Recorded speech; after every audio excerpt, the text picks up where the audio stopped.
दोस्तों जय हिंद। स्वागत है आप सभी का study with M SPP channel पर। दोस्तों ये जीएस और ग्रामीण परिवेश का ये चौथा मॉक टेस्ट है। ठीक है, इसमें 50 क्वेश्चन करवाऊंगा मैं आपको। इसके पहले 3 प्रैक्टिस सेट करवा दिए हैं मैंने। आप उसको प्लेलिस्ट बनी हुई है, वो लेखपाल वाली जो प्लेलिस्ट है उसी में है, और उसकी लिंक भी दी हुई है डिस्क्रिप्शन बॉक्स में। आप उसको देख लीजिए, बहुत महत्वपूर्ण महत्वपूर्ण प्रश्न करवाए हैं। इसको लास्ट तक देखिएगा, इसको लाइक कीजिएगा, शेयर कीजिएगा। चैनल पर नए हैं तो सब्सक्राइब करके बेल आइकन जरूर प्रेस कर लीजिएगा, ताकि वीडियो का नोटिफिकेशन वगैरह आपको मिलता रहे। ठीक है, चलिए शुरू करते हैं इसको विदाउट एनी डिले। देखिए, दधेरी एक परिवर्ती हड़प्पी पुरा स्थल है। तो दधेरी कहाँ है? दधेरी ये पंजाब में है। ठीक है, तो याद रखिएगा इसको, पंजाब में है। निम्नलिखित में से राज्य के सप्तांग सिद्धांत के अनुसार राजा का 7वां अंग कौन सा था? तो राजा का जो 7वां अंग वो मित्र। ठीक है, मित्र याद रखिएगा, 7वां अंग। पांड्य के जो जीवन रेखा कौन सी नदी थी? तो पांड्य मदुरई, आपको पता होगा मदुरई। और मदुरई एकदम मतलब तमिलनाडु और उस क्षेत्र में है, वैगई के आसपास। वेंगी नदी जिसको बोलते थे ना, वेंगी, ये वैगई नदी है अभी। ठीक है, वो तो इसमें जो इसकी जीवन रेखा नदी कौन सी है? वैगई। ठीक। कांग्रेस की प्रथम महिला अध्यक्ष कौन थी? प्रथम महिला अध्यक्ष जो है, अब यहाँ पे 2 चीज़ें याद रखिएगा आप। पहली महिला अध्यक्ष, पहली महिला अध्यक्ष, और ये वाला प्रश्न प्रथम भारतीय महिला अध्यक्ष। तो पहली महिला कौन थी वो भी ध्यान रखिएगा आप। पहली महिला कौन थी? पहली महिला थी एनी बेसेंट, जिनको जो है 1917 में पहली बार अध्यक्षता मिली थी इनको, कांग्रेस की। ठीक है, और दूसरी जो महिला थी वो, दूसरी महिला और प्रथम भारतीय महिला वो थी सरोजनी नायडू, जिनको 1925 में कांग्रेस की अध्यक्षता करने का मौका मिला था। तो ये दोनों फैक्ट याद रखिएगा, दोनों पूछे जाते हैं।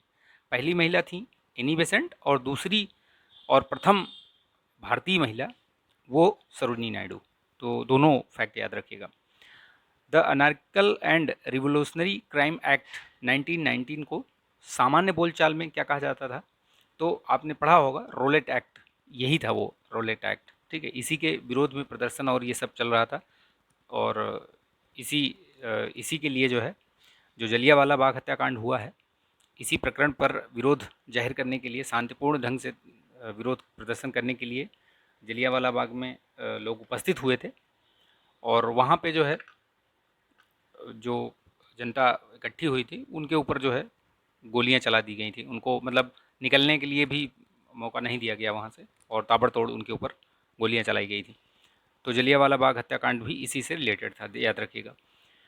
रूपांतरित चट्टानों की उत्पत्ति किससे होती है? तो रूपांतरित चट्टानें जो है अग्नेय और तलछटी दोनों चट्टानों से बनती हैं। अग्नेय से भी बनती हैं और तलछटी से भी बनती हैं, तो दोनों से याद रखिएगा।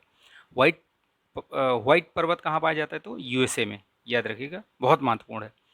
महासागर में ऊंची जल तरंगें कैसे उत्पन्न होती हैं? यानी ये सुनामी की बात कर रहा है। तो सुनामी बेसिकली जो है, भूकंप जब आता है ना, भूकंप आता है समुद्र के अंदर, तो उससे बहुत ऊंची ऊंची जल तरंगें जो है वो उत्पन्न होती हैं, और उसी को सुनामी कहा जाता है, सुनामी।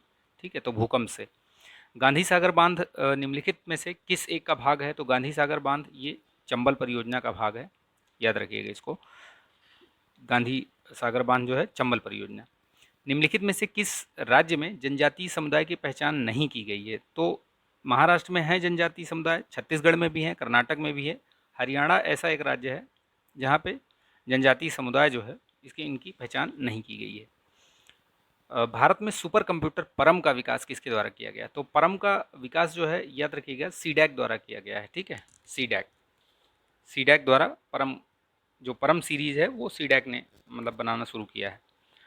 तो याद रखिएगा। पॉली हाउस का प्रयोग किया जाता है। तो पॉली हाउस का प्रयोग पौधों को उगाने के लिए किया जाता है। आपने देखा होगा पॉली हाउस बने होते हैं। जार्विक सेवन क्या है? तो जार्विक सेवन ये एक कृत्रिम हृदय है, याद रखिएगा इसको, जार्विक सेवन।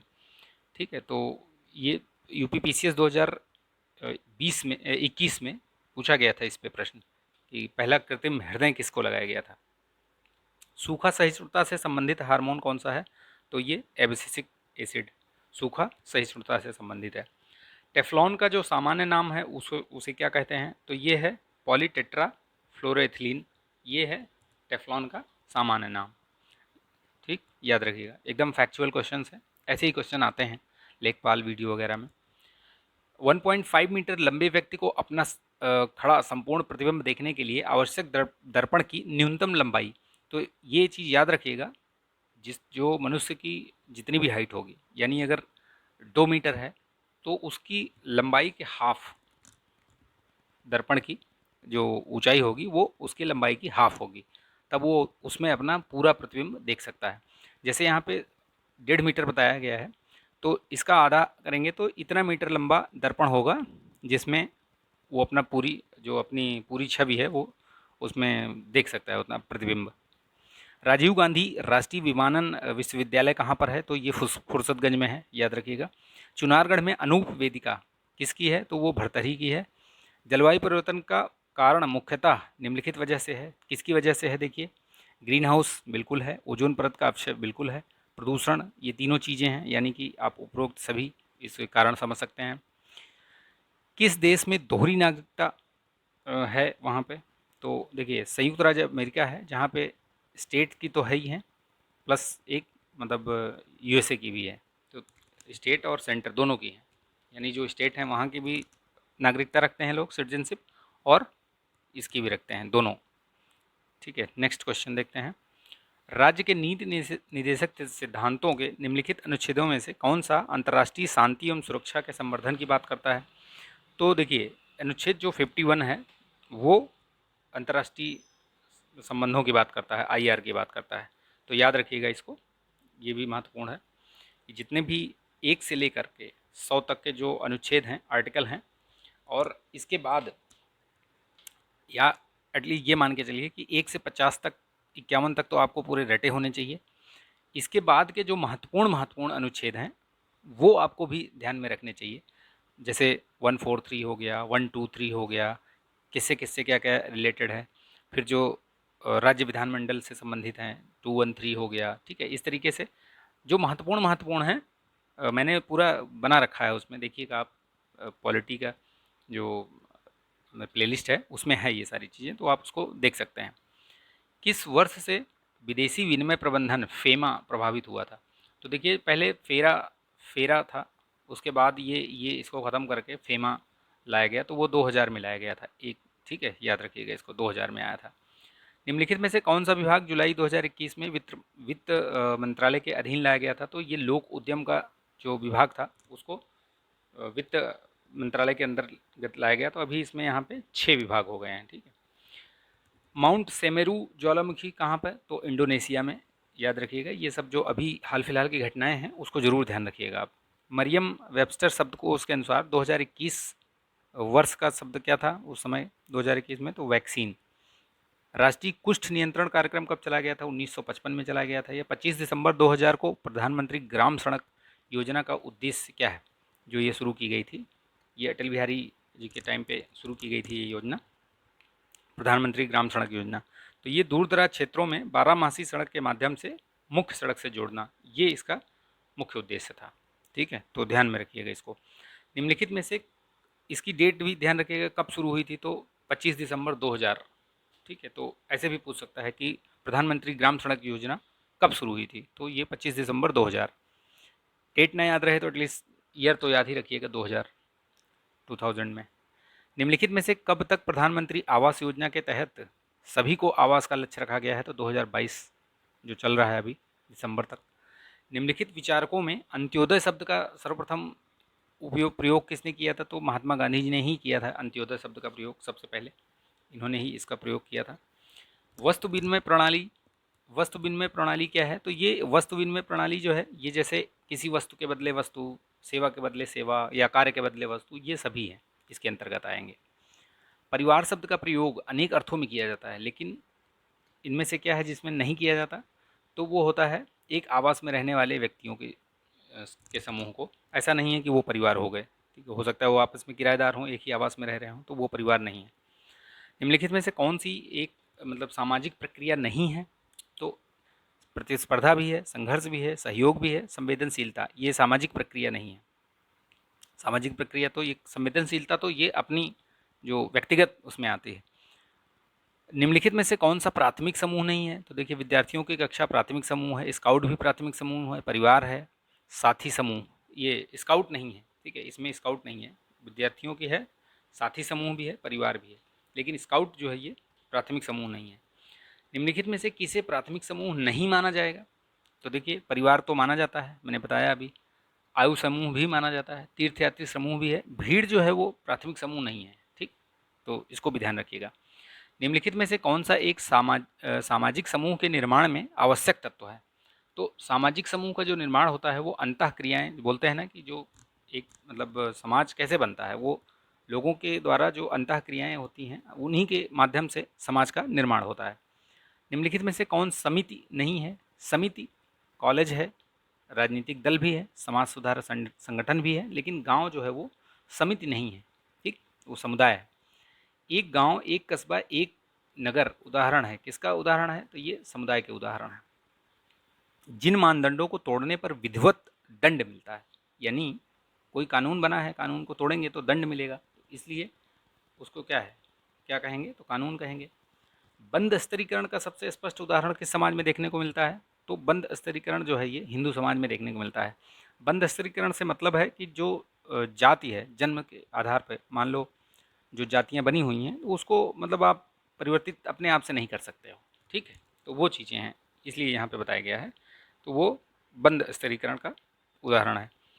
निम्नलिखित में से कौन सा संस्कृति संकुल का उदाहरण है? तो ये तो है नहीं, ये भी नहीं है, ये भी नहीं है। संस्कृति संकुल ये जो है भाषा को ही बोलते हैं, तो ध्यान रखिएगा इसको। ठीक है, तो ये प्रश्न हो गए। नेक्स्ट देखते हैं। देखिए यहाँ से, निम्नलिखित में से कौन प्राथमिक सामाजिक नियंत्रण का माध्यम है? तो मित्र मंडली, परिवार, पड़ोस, ये सब प्राथमिक सामाजिक नियंत्रण के माध्यम हैं, उपर्युक्त सभी। सामाजिक परिवर्तन सामान्यतः हुआ करता है या हुआ करते हैं। सामाजिक परिवर्तन जो है कैसे होते हैं? वो सतत चलते हैं। ठीक है, अचानक से होते नहीं हैं, सतत विकास में ये सब परिवर्तन होते हैं। निम्नलिखित में से किस जनजाति में बहुपति विवाह प्रचलन है? तो बहुपति विवाह का प्रचलन किस जनजाति में है? तो आप देखिए, टोडा आपने पढ़ा होगा, नायर भी पढ़ा है, जौनसारी भी पढ़ा है, ये गोंड में नहीं है। ठीक है, बाकी तीनों में है, गोंड में नहीं है। घरेलू हिंसा के विरुद्ध सर्वाधिक आवश्यकता है, तो सर्वाधिक आवश्यकता क्या है भाई? जागरूकता की कमी है। घरेलू हिंसा, महिलाएं जो है चुपचाप समझ सहन सहन कर लेती। घरेलू हिंसाओं के संरक्षण के लिए जो अधिनियम बनाया गया है 2005, पता ही नहीं होगा। मुझे लगता है कि 90% लेडीज़ों को मालूम ही नहीं होगा कि ऐसा भी कोई नियम है, अधिनियम है। ठीक है, तो ये इसके बारे में जागरूकता की सबसे अधिक आवश्यकता है। भूमि सुधार शब्द का तात्पर्य क्या है? तो भूमि सुधार का तात्पर्य है कि पट्टों के जो है वो सुधार से। तो ये बहुत बार पूछा जाता है, तो ध्यान रखिएगा इसको।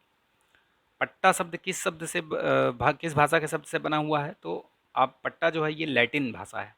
और ये नीचे देखिए प्रश्न वो फिर दिया गया है कि पट्टा लैटिन भाषा के शब्द से कैसे बना हुआ, कौन से शब्द से? तो ये टेनेओ से बना हुआ है, टेनेओ। ए, चकबंदी की प्रगति में रुकावट का कारक क्या है? तो ये जो तीनों कारक लिखे हुए हैं, ये सारे कारक चकबंदी की प्रगति में रुकावट हैं। ठीक, ये तीनों को याद रखिएगा। किसने सुझाव दिया था कि बहुत से सहकारी समूहों के बिना कृषि की क्षमता में अधिक वृद्धि नहीं की जा सकती? तो ये कृषि सुधार समिति 1949 में बनी थी, उसी ने सिफारिश की थी ये। ज्ञान दूत परियोजना ये किस राज्य में प्रचलित है? तो ये मध्य प्रदेश में, ज्ञान दूत। ठीक, याद रखिएगा इसको। तो ये मैंने 50 प्रश्न इसमें आपके हल करवा दिए हैं। ठीक है, बहुत महत्वपूर्ण महत्वपूर्ण प्रश्न हैं। अगर आपने इसको हल किया है तो आप बताइएगा, इसको कमेंट कीजिएगा। कमेंट करके इसको जो है आप मुझे बताइएगा। अगर कुछ कहीं और आपको डाउट है तो पूछ लीजिएगा इसको। ठीक है, इसके प्लेलिस्ट इसकी बनी हुई है। तो ये चौथा वीडियो है, इसके अलावा भी 3 वीडियो ऑलरेडी उस पर पड़ा हुआ है चैनल पे, आप उसको भी देख लीजिएगा। एक बार 2 बार देखिए तो इस तरीके के प्रश्न एटलीस्ट आपके गलत नहीं होंगे। ठीक है, और हिंदी का मॉक टेस्ट मैंने लगभग 20 करवा दिए हैं उसमें, तो वो भी आप हल कर लीजिएगा। बाकी जो बहुत सारी प्लेलिस्ट हैं चैनल पे, आप उन पे विजिट कीजिए, देखिए, बहुत फ़ायदा होगा उनको देखने के बाद आपको। ठीक है, ताबड़तोड़ सीरीज़ एक है, जीएस बूस्टर सीरीज़ है, ये सब बहुत महत्वपूर्ण महत्वपूर्ण है। इसमें एकदम फैक्चुअल टाइप के प्रश्न मैंने करवाए हैं, कॉन्सेप्ट मैंने बताए हैं, तो उनको देखेंगे तो निश्चित तौर पे आपको बहुत फ़ायदा मिलेगा। ठीक है, तैयारी करते रहिए आप लोग। 31 तारीख को ही एग्ज़ाम होगा लेखपाल का, पोस्टपोन वगैरह कहीं नहीं हो रहा है अब। ठीक है, तो आप ध्यान रखिएगा। चलिए, ठीक है, मिलेंगे नेक्स्ट वीडियो में। तब तक के लिए अपना ध्यान रखिए, स्वस्थ रहिए, मस्त रहिए, बिंदास रहिए और पढ़ाई करते रहिए। जय हिंद।